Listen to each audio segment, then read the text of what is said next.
Hello, everyone, and welcome to our Fall 2020 Ideas Seminar. And please reach out and let anyone know if they would like to join the Ideas program to just shoot me an email, and we will get them on the list to get announcements and updates on these meetings. So today, I'm delighted to say that our speaker is Hirokazu Shirado, who comes to us as a recent new assistant professor here at Carnegie Mellon. We're delighted to have him here. And he comes to us from Yale. His work is actually looking at networks from a very strong network perspective. He looks at things related to social order, social dilemmas, and so on, use it from a kind of network lens. In his work, he does a lot of experimental work looking at cooperative behaviors, and he looks at them in particular as how cooperation changes, evolves in its dynamics as people change their positions in social networks.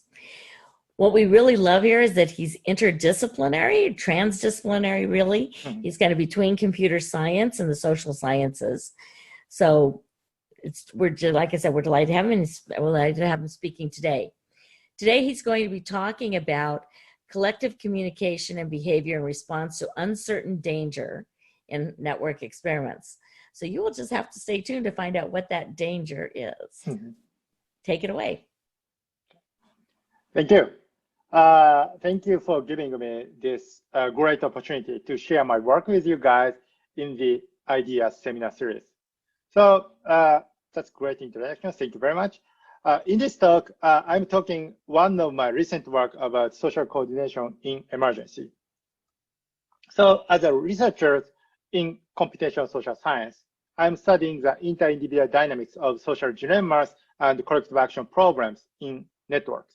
The humans have evolved the ability to form complex networks of social connections. However, interconnected groups of people face challenges in corrective action. So individuals may see no optimal way to act when individual group benefits are not aligned. So corrective action problems is deeply related to a fundamental sociological question about the emergence of collective order. So based on the rich theoretical background, I've been exploring technological intervention to narrow the gap between individual and group interest. So in terms of methodology, as in the introduction, I primarily use experiment with many thousands of online participants embedded within networks in small groups. So this slide shows my experimental system. So I often recruit human subjects from Amazon Mechanical Turk, that is one of the biggest online labor market. And I let them play some economically incentivized social interaction game online. Then I analyze their behavioral data at both individual and group level. So in other words, I create small artificial societies of actual people to study social dynamics. Experiments, have many different strengths from observation study. In return for losing some realism, experimental studies offered as a robust causal inference by researchers controlling the study environment. So moreover, the advantages of online settings now are many, including the ability to recruit large samples quickly and the ease of conducting many replicates of experimental treatment. So recently, I've been focusing on two approaches for corrective action problems in networks. The one is network interventions. I've been studying the implication of social networks characteristics for network interventions, such as tile rewiring, wealth inequality, and visibility, and adding noisy bot into human networks with the traditional theme of cooperation and coordination. At the same time, I've been developing the new methodologies in experimental social science to examine social dynamics in a more specific social context, such as sharing economy or collective consumption or emergency response. Today, I'm sharing one of my recent work from the latter category with you. The work is about social coordination in emergencies. So recently, the study was published by Proceedings of the Royal Society A for the special topic of network science. So if you are interested in today's talk, please check the paper later. So I wrote all the detailed things in the paper. The paper's title is the same, Collective Communication and Behavior in Response to Uncertain Danger in Network Experiments. So this study was inspired from my own experience of Japan's earthquake and tsunami in 2011. On occasion of emergency like this, social coordination is potentially more important than usual. With a natural disaster approaching, prompt and reliable information exchange would be essential for people's safety. But on the other hand, coordination is more difficult than usual. In reality, as you know, many network phenomena such as spreading false rumors and network disintegration often prevent efficient social coordination, like the fake news turmoil in the last president election in the US and in the current COVID-19 pandemic. When this earthquake occurred, actually I was in Tokyo. Fortunately, Tokyo wasn't directly damaged by the disaster itself, but I suffered a lot from the false rumors and panics, especially online through my social networks. So I really wanted to know what's happening. So I analyzed the Twitter data. This is an example of false rumor tweet after the earthquake in Tokyo. So please spread to those people who live too close to the east shore of Tokyo Bay. Due to the explosion of oil tanks, harmful chemical material will fall with rain soon. Bring your umbrella and raincoat with you to protect your skin from the dangerous rain. This warning quickly turned out to be false, with no scientific basis. But many people spread the rumor via Twitter. It sounds very familiar recently. The right figure, which is not from my paper, shows a snapshot of retweet network about the dangerous rain tweet. The false warning lasted a full day. So social media data like this offered great insight about such massive social phenomena, but it also has some limitations. For example, when I analyzed the tweet data, I found it difficult to trace information flow directly from the recorded data. Also, such social media contained what people said, but doesn't contain what they actually did. So I decided to use this experimental scheme to supplement observation study like Twitter data analysis. When I studied the research project, I wasn't able to find the appropriate settings like a game to study social coordination and behavioral decision making in an emergency. So I invented a new social game called Evacuation Game. So let me introduce the Evacuation Game. At the beginning of the game, each subject receives $2 plus alpha. This is endowment. I will explain the additional this plus alpha, but when the point is here, when nothing happened, subject earn the entire bonus. Nothing needed to earn $2 and more if nothing happened. But life is not that easy. A disaster might strike subject. When they are involved in a disaster, they lose everything. Subject earn 0 bonus. So in the game, I give subject a behavioral option. Subject can evacuate from a possible disaster by spending $1 from their endowment. So evacuated subjects are not involved in a disaster. Even when a disaster strikes, they still earn the rest of $1 and more. So the game's point is simple, just to find out whether a disaster will strike or not and select a correct behavior. If a disaster is going to strike, they should evacuate before it happens. Otherwise, they should stay on site to the end. Like a telephone game, subjects are allowed to communicate with local neighbors in a network. Then a randomly selected subject gets truth, that is official true information about disaster. So for example, in this example, this subject was randomly selected to get the true information. So if the disaster happening, this subject gets a message about a disaster is going to strike. If not, the subject gets the message about saying there is no disaster. The other subjects are not informed whether disaster strikes or not, but they know some of other players get the true information in advance. So if subjects spread accurate information originating from the informant, they can collectively choose a correct action. They don't need to rely on their random guess with interpersonal communication in this game. Okay. So let's see this player's game view. This player are not selected to get official true information in advance, but one of her network neighbors here is the informed subject. So players, this is the actual game view. So player can see only the local situation.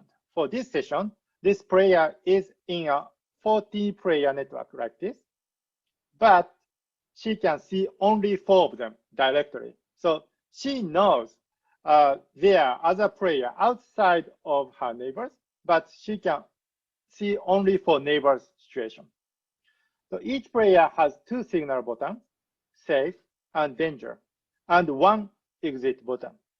They can see the signals of their own and their neighbors. Also, they can evacuate by spending $1 to click this green exit button. Once they click the exit button, they cannot cancel the decisions and cannot send signals to their neighbors. So once they click this exit button, that means they leave from this network, then they cannot communicate anymore. I also had other settings they can also communicate after the evacuation, but actually the result doesn't change so much. So for this talk, I focus on the settings where the subject cannot send a signal after the evacuation. So as I said before, this player wasn't selected as an informant. So she has uncertain message in the page header, say a disaster may or may not strike. On the other hand, she is informed that one of her neighbors is an informant, indicated as I in the network node. So let's see the demo example to show how players communicate in the game.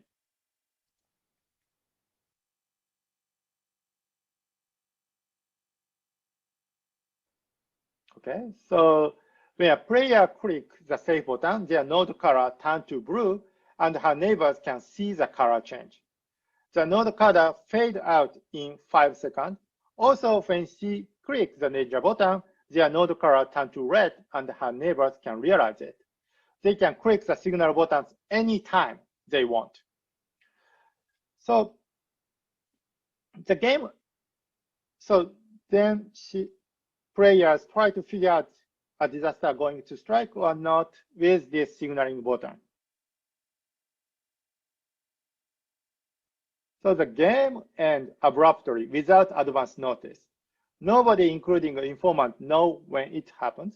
So she was involved in the disaster because she didn't evacuate before the game ends. So her bonus was 0, unfortunately. So this player didn't click the exit button, but players can also evacuate anytime they want. So like online communication, they cannot see the neighbor's evacuation directly though. So that means that players can guess, maybe my neighbors evacuate if their neighbors send any signals for a long time, but they cannot directly see their evacuation. But I also had other settings to make evacuation visible. So I will show the result later. But the basic setting is that a player cannot see the evacuation directly. This table summarizes the player's payoff structure.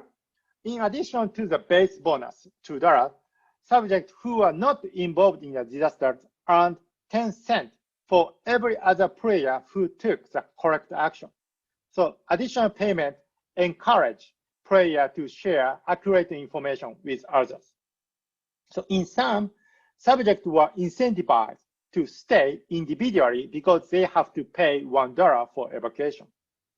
but also incentivized to be correct together with the worst scenario stay, but incorrect. So they cannot earn any bonuses from the game. I'd like to emphasize that payoff structure is asymmetric between staying and evacuate. But there are no obvious incentives for player to send false messages to lead to make a wrong choice to others. In addition, under even chance of a disaster, the expected profit from evacuation, this one, is bigger, is higher or equal to that of staying. So as default, evacuation is a more economically rational choice than staying. So let's see how real humans behave in the game with this structure. This is a session, a real session of 40-node random regular networks. So each player has exactly 4 local neighbors in the network. In this sample session, a disaster is going to strike in 75 seconds. In this video, the evacuated player are indicated with bold node like this, only for visualization. So in the actual game, as I said, player wouldn't be informed of neighbor's evacuation. So please guess, using your expertise and knowledge, how many players would correctly evacuate from the disasters in 75 seconds. So in this session, in 75 seconds, a disaster strikes. So if they do not select to evacuate, they lose bonuses. And this player was informed of the disaster is going to strike in advance. So I give you a hint.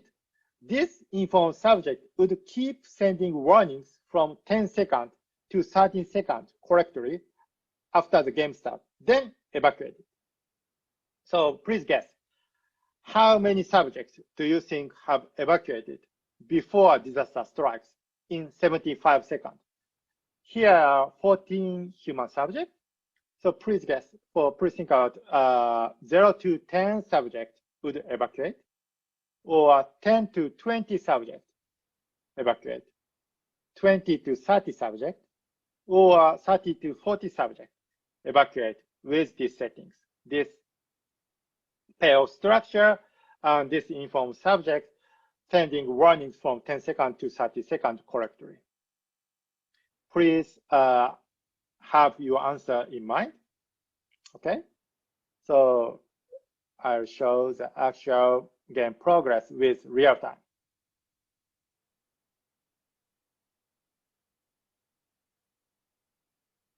So now this player sending warnings. Some players see the warnings and spread the information from this area. Then some subjects see the warnings, then evacuate it. And the signal spread from reaches this area to this area. And all players now actually see the warnings at least once. But you can see many false warnings spread all over the networks. And for example, this player keeps sending warnings, but haven't decided to evacuate. So now 50 seconds, almost plateau.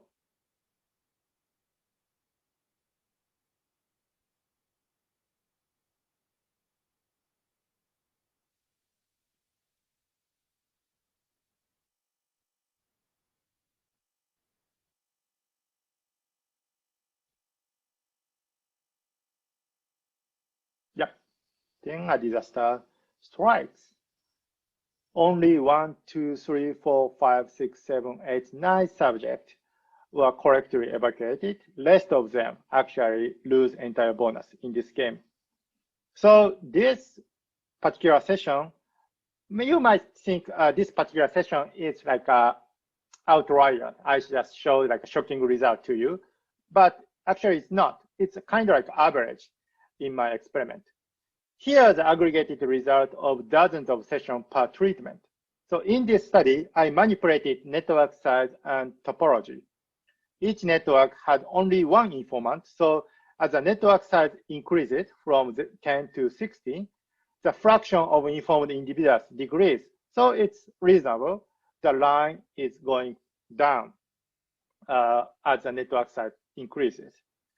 So when a disaster would strike, ring rats network, this network, which are highly clustered, was significantly more effective, this line, for spreading evacuation behavior than the random network, this green line, especially when they consist of 20 nodes. This indicates network transitivity may help people to take the evacuation action in a network of small population. So the diffusion dynamics should be different from a typical germ spreading.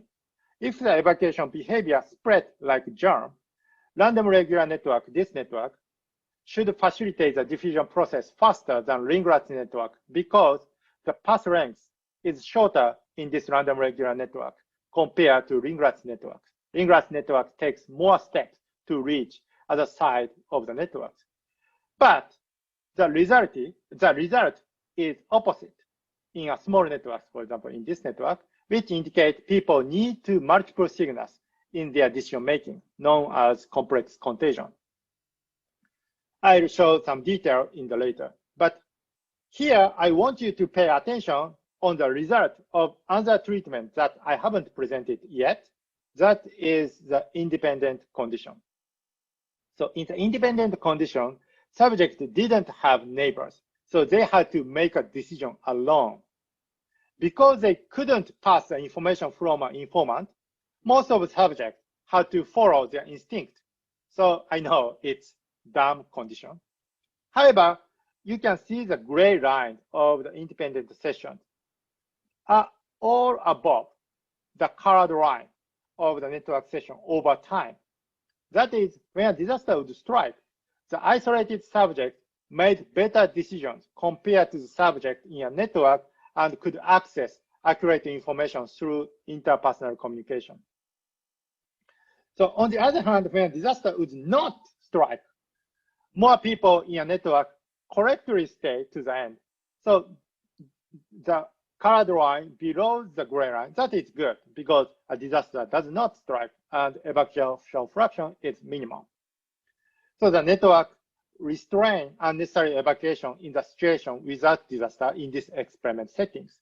This is good.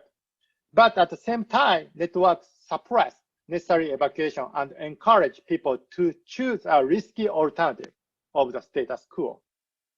So the comparison with the independent condition shows that social networks can make things worse, especially when people need them. So the action taken by the group can also be seen as a collective prediction with a binary classifier. This graph shows the receiver operating characteristic curve or the ROC curve of the social predictors of disaster. The annotated number indicates network size, so 10, 20, 40, 60. As the network size decreases from 60 to 10, that means the fraction of informant increase, the group level sensitivity of disaster prediction gets better. On the other hand, the false positive rate, that is the rate of false evacuation, so this x-axis, keeps low in the network session. So the prediction accuracy improves with decreasing the group size and increasing the fraction of informant in the network. That's, I think, reasonable. However, the subject within networks was slower in making decisions compared to those without networks. Networks fostered interpersonal communication that improved the overall prediction ability of a group, but at the same time put subject at risk for substantial loss in a time-critical situation by delaying their action. So we explored several different circumstances that might make network subjects evacuate more often than isolated one. So we focus on the two additional features. One is post-evacuation information availability, and the other is structure heterogeneity. So one setting is I allow subject to keep sending signal even after evacuation. The other case is I will also allow subject to show their evacuation to others. Other things is I also manipulated network structure from each different heterogeneity,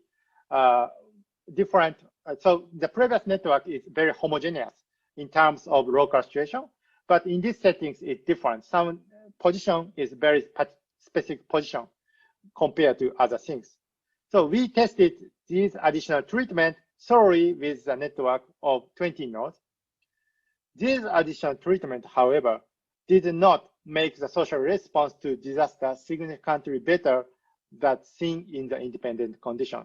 So in the independent condition, the colored line does not significantly better than this gray line of the independent conditions. So the direct cause of procrastination is that spreading of false reassurance, as you can see in the animation. So this graph shows the average fraction of each colored node over time in 40-node random regular network when a disaster does strike. So players send a safe signals more than danger signal from start to finish, even when the session has a disaster. So the spreading of safe signals overwhelm that of warnings over time, regardless of network size and topology, even when an informant knew the disaster would strike and correctly sent warnings. So we also analyze the information flow with diffusion networks. This is a sample networks that you saw diffusion dynamics with the animation. So using the temporal and topological data of signals in this session, we reassemble the diffusion network of danger signals. So in the network, this node represents unique players who are infected with warnings, and these directed edges represent information flow. The horizontal axis shows the stream of time. So we first identified the subject who sent a signal when their neighbors had never sent one as diffusion sources. So this informed subject, the other subject, has sent warnings with nobody. No neighbors sent warnings to them. So they started this spreading of warnings first. Then the other also started, so the other, not only the informed subject, but also as a subject also started the spread of danger signals without any prior information. So so this is correct, but it's actually just sending false messages. Not false, but it's just inaccurate messages. Without any basis of primary information.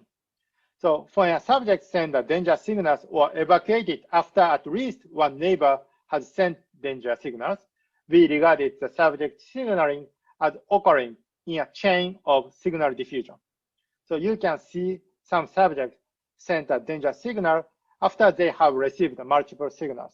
For example, this player evacuated with 2 signals.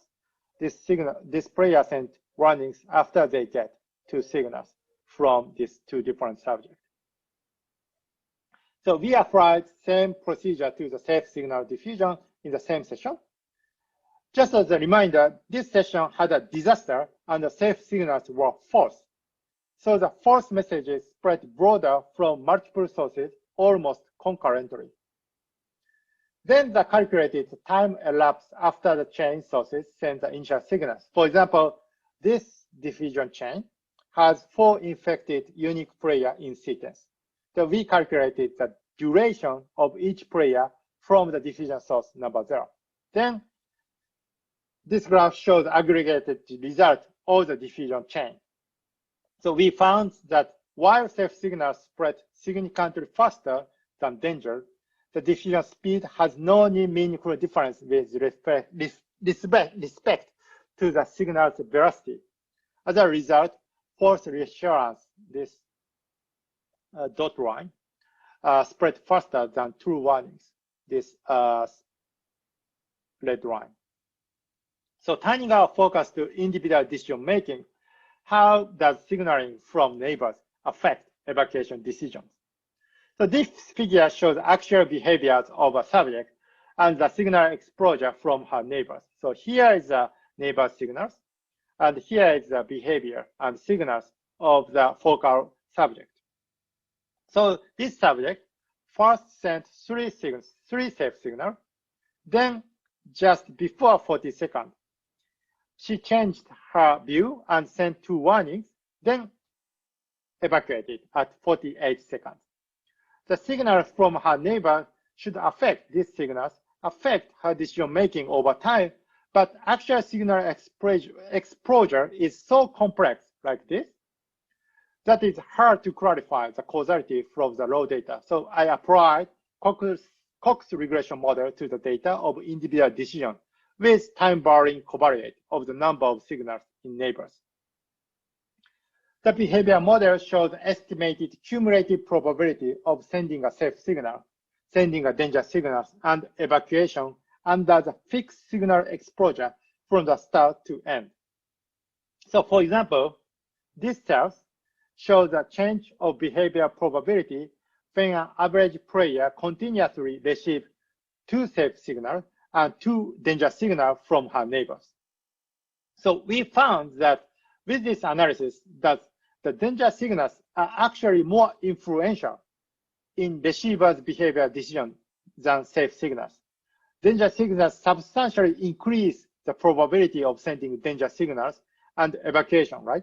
So increasing the danger signals, the probability, cumulative probability, drastically increase with the signals and also the evacuation, and reduce that probability of sending safe signal, this blue line.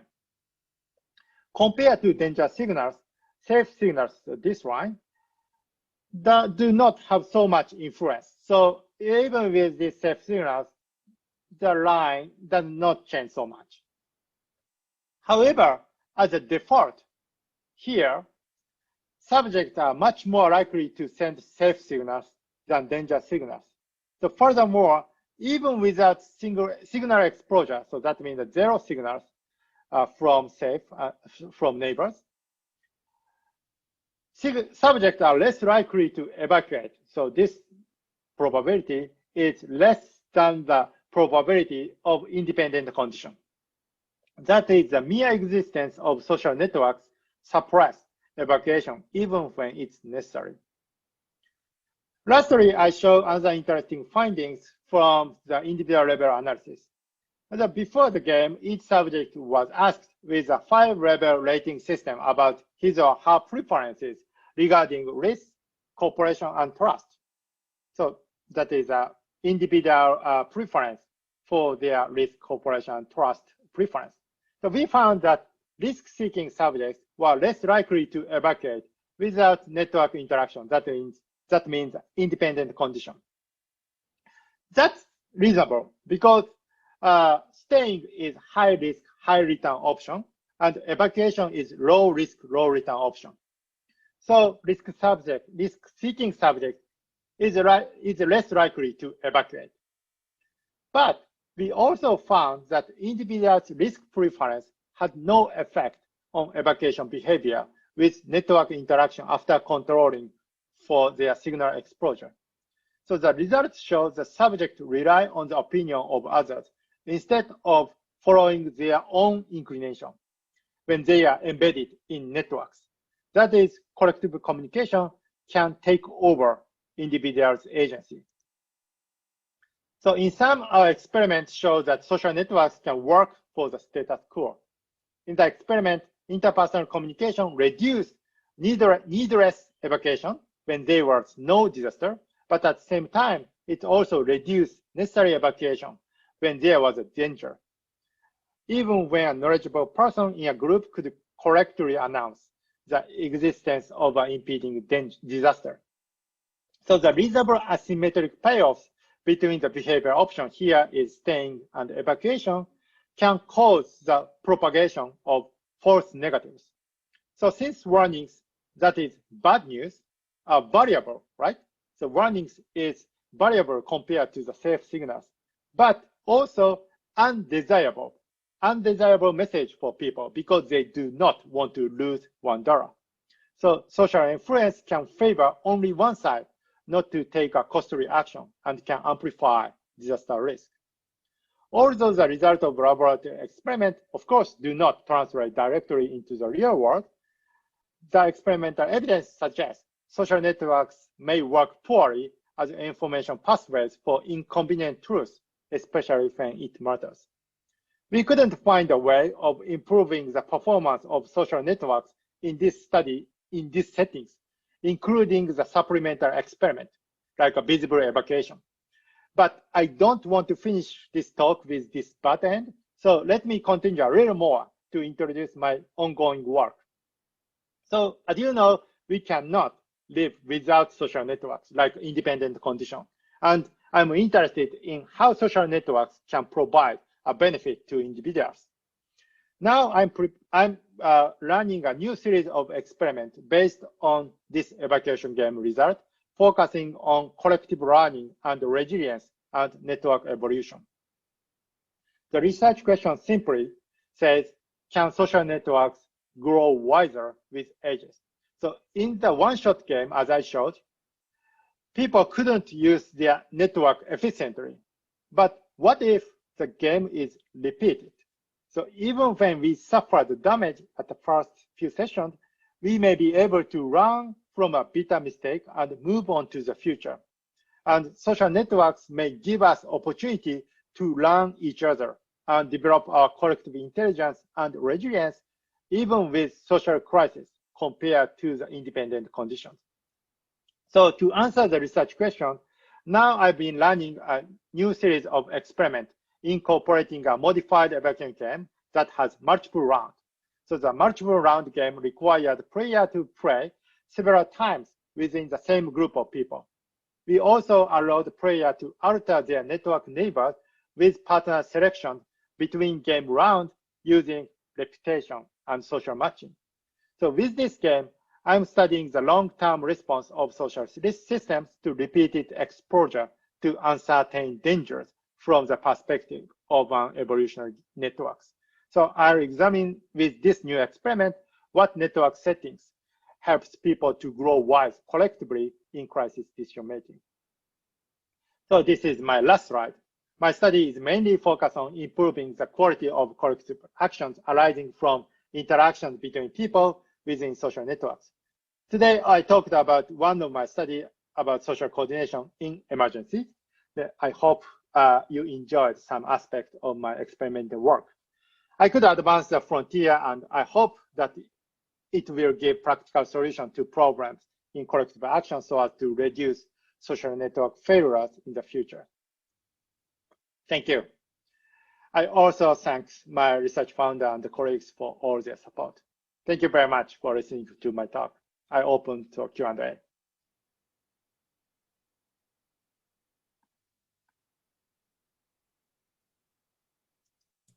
Okay, we'd like to open it up to questions. So who would like to ask do you have a question from the audience here?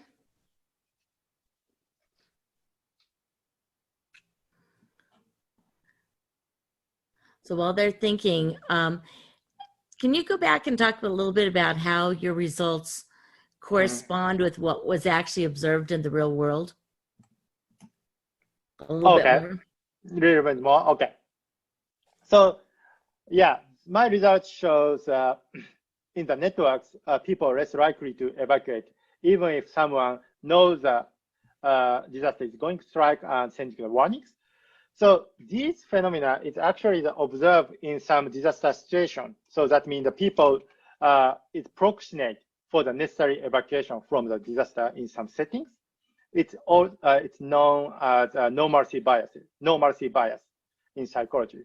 So I think my experiment, one of the first study to reproduce such a biases, so negative biases with networks in the experiment. And I hope this experimental framework can provide us to find a solution to such a negative effect in the networks.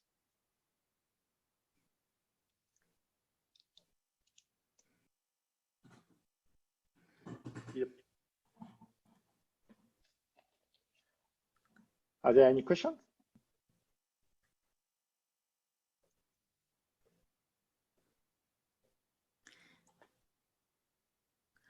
So I have another question for you. Have you looked at have you begun to look at other types of network structures, like a more cellular structure or a more, core periphery structure? Mm-hmm. Yes. So for this, so for the main experiment, I'm using very homogeneous networks. So that means random regular network and ringless networks, because I wanted to study the diffusion process with keeping the local condition same. So using this setting, random regular network and ringless networks, subject cannot recognize which network they are assigned, even if they knew there's two network types, because all the situations have 4 networks. So that difference just coming from the global network structure. But I also tested with, for example, the ringless networks with shortcut and typical random networks, that means Erdos-Renyi networks, then see how this heterogeneity affect the diffusion process. I know it's still this network is very model-based approaches. It's very different from the real-world networks, but with this like a shortcut networks with shortcut or like a heterogeneous degree distribution, the result is not different. Actually, this random network give us a little bit different result from the random regular networks and ringless network, but still the result show the network people does not good behavioral decisions compared to the independent condition. But I haven't tested with other networks like K1 model or other types of more realistic networks. So that's interesting future topic.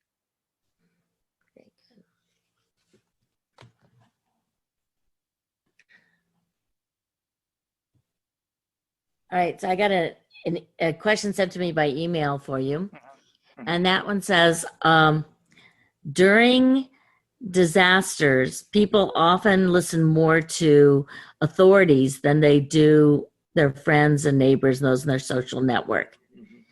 Do you have plans to study the role of authorities, and what role would it matter, and what role do you think, what would you think, I don't know, I can't read the rest of it. What role do you think this would have in the results? Sorry. Okay, yeah. So that's, of course, an interesting topic, and I'm planning to involve such an authority or the authority and also the waiting tie things in this experiment. So in this experiment, I think the authority is me. So that means that I give the information to the subject, and some settings, maybe subject might question on the information from the experimenter. So that means the header messages.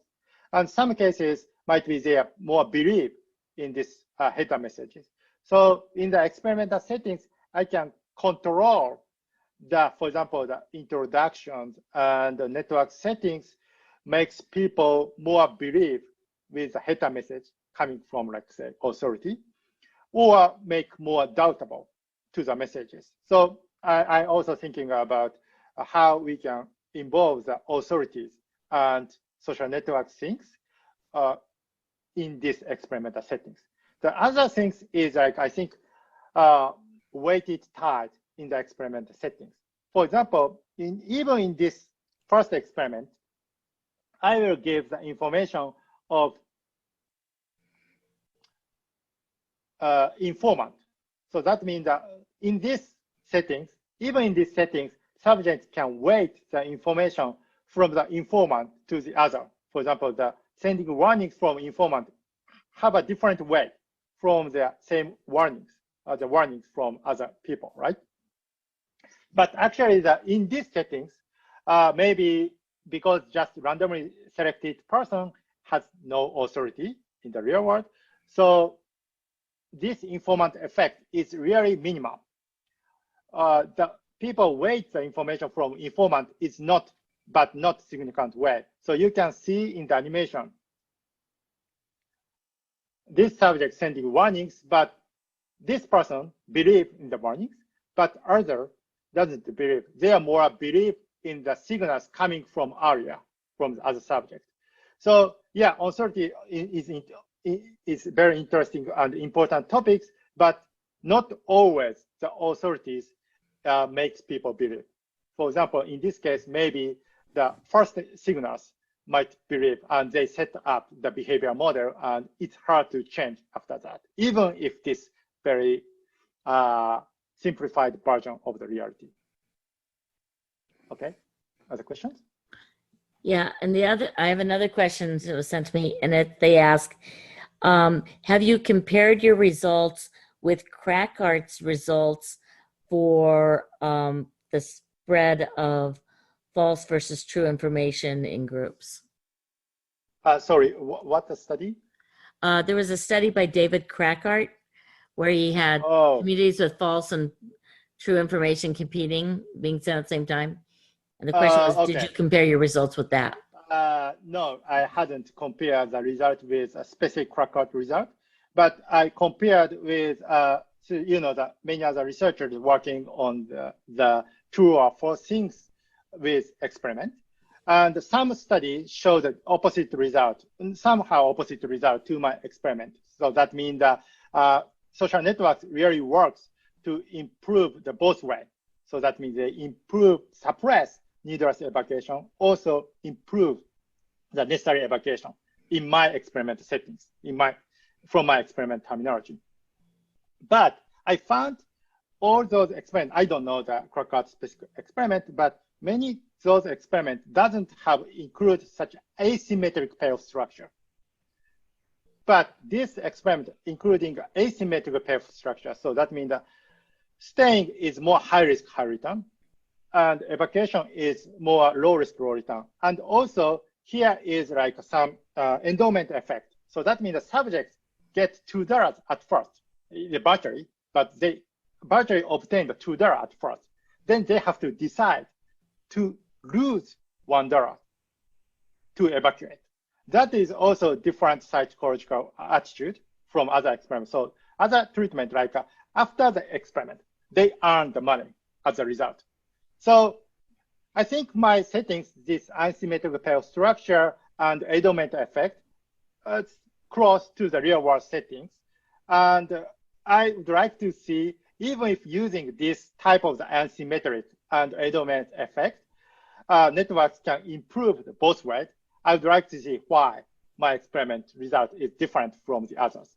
But I haven't found any asymmetric structured payoff structures game. So I think that's the cause of the difference. I don't know. I didn't compare the Crackart result, but if my result is different from his result, that can be the cause of the difference.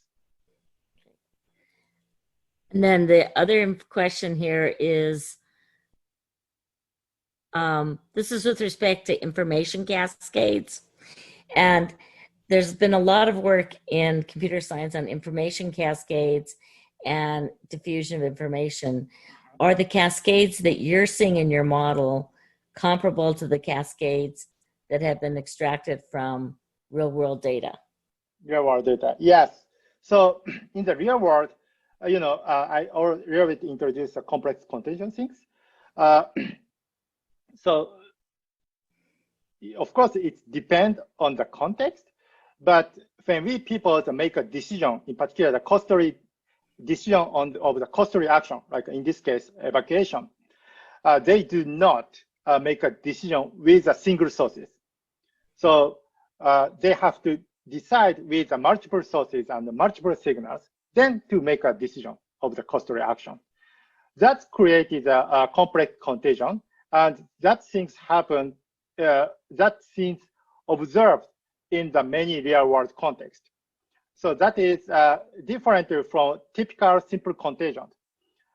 People need multiple sources. That means I showed indicated here, like in this model, people need the cluster networks. Then this type of the network actually fosters the diffusion of the costly action here compared to this one. So I think the typical contagion model, the diffusion model, using like inspired from jump spreading, that is signals spreading through some probability from 1 to 2. This model should show this random linear network faster, like signals and evacuation, better than ring-lat networks. Like if I do the simulation, yeah, this network is better, but reality is opposite. And in many real social phenomena actually show such a complex contagion. So that is the kind of bridging from my experiment to the real world phenomena. Cool.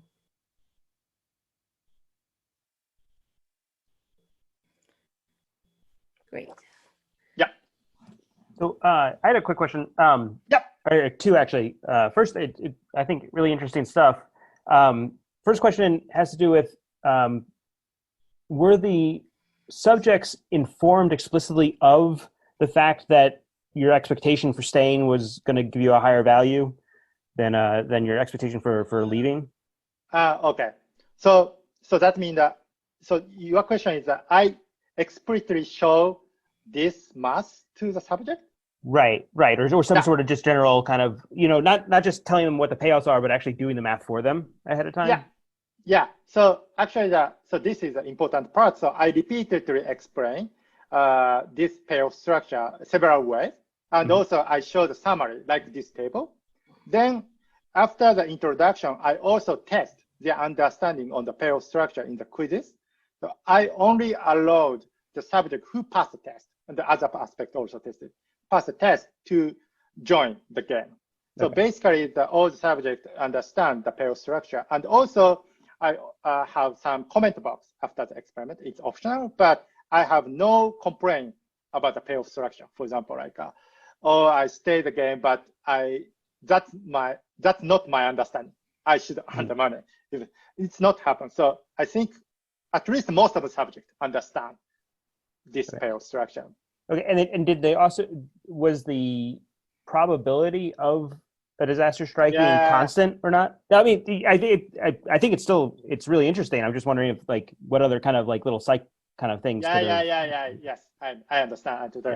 So at first I said I didn't. So actually, the 50% of the session had a disaster, and 50% session and not disaster. It's actually even so. Participants joined the game only once in this experiment. There's no running experiment, but they might communicate outside of the Amazon Mechanic Tag, and some subjects might know the knowledge. Oh, I got the disaster. So actually, in this experiment, disaster happened 50% of the chance. That's the design. Then in the introduction, I explain, just say a disaster may or may not strike. So I didn't say anything about actual probability of 50%. So maybe some subjects get the message a little bit different way. Okay, a disaster may or may not strike. Then real world, disaster is less likely to happen. So they might have some input like, oh, the message say a disaster may or may not strike, but should be lower, like let's say 10%. So I should stay. Yes, it might be likely, but the point is I compare to the independent condition. So even the subject in the independent condition has the same information. A disaster may or may not strike, right? And reaches a little bit less than 50%, but close to 50-50. So I think a disaster may or may not strike messages give us like a 50-50 message, I think, basically. Okay.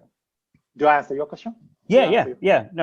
Thanks. And then a more network kind of oriented question. It kind of piggybacks on the question about authority.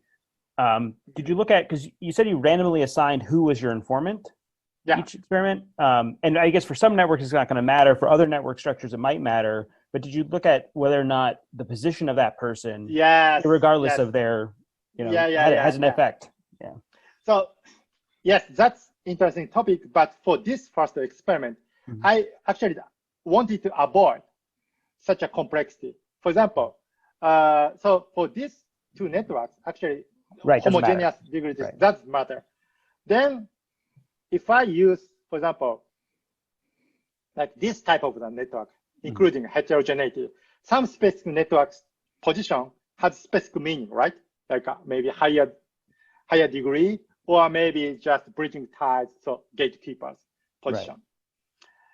I can see some differences based on like a degree and bridging ties position, but it was not that clear because of the low number of the session, maybe. Because this is like interaction between the network position and the personality of this informed subject only one. So if it's interesting, but to get the meaningful result from this type of the experiment, I need many sessions to do that. So for the first experiment, I found some, but it's less statistically meaningful. Okay. Yeah. Cool. Very cool. Thanks. Thank you.